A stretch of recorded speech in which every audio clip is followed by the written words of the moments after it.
Hey everyone, welcome back to another episode of Cars LLC Garage Incorporated since 2018. And on today's episode, we'll be tackling another project on my truck. Hey, what's this? There's my bumper. How do you like that?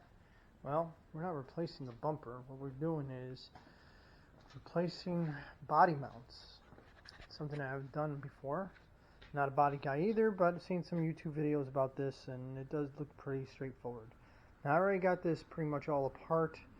I'll just point out right now what we got to do in order to get that. So, first of all, if you have an S10 like mine, you're going to need to take the grill out first. There's a few screws. Well, more than a few. There's got 1, 2, 3, 4. Now, mind you, this is 94 later, 94 to 97 models. From 98 on, they changed the front fascia a bit.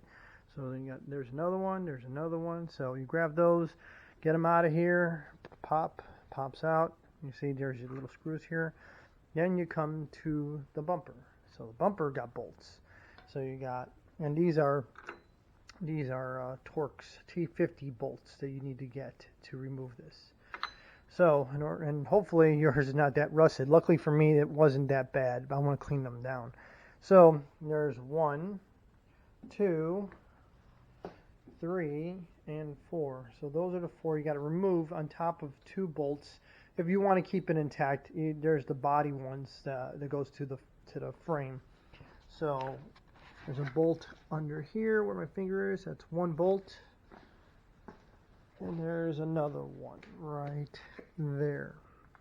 So if you look from the back of this, there you go. This is what I'm talking about.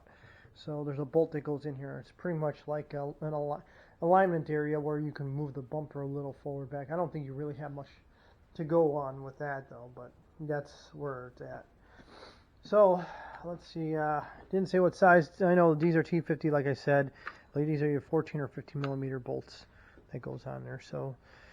And they all came out pretty easily for me, so luckily for me, that's a good sign. So, and now if you look here, as I'm saying, we're replacing front body mounts. The other ones are not bad, really. These are the only 2 that are. So, you see, my truck has a tendency to make a lot of noise in the front end, and that's because, you see the gap? Yeah, that's not supposed to be like that at all. You can tell underneath it's pretty dry rotted. Look at how rotted that is. That's the passenger side. Driver's side's no better. See, there's the gap again. See, that's what it'll be like that. Should be nice and settled. And the bracket's still there, but that's not much to say for. So, yeah. So I'm removing both of them now. There really isn't no OEM out there, unfortunately. And what there is are these Dorman replacements, which I'm not a big fan of Dorman at all, because they always have cheap shit that don't make sense. It used to be a good company, but now they're not.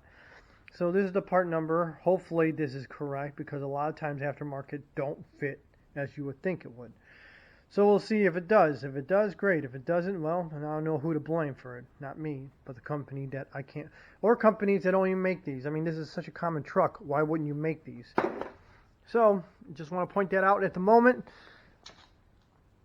I think one thing I didn't say about this too is when you take the bumper off, you gotta take, excuse me, I'm about to sneeze. Oh, bless me.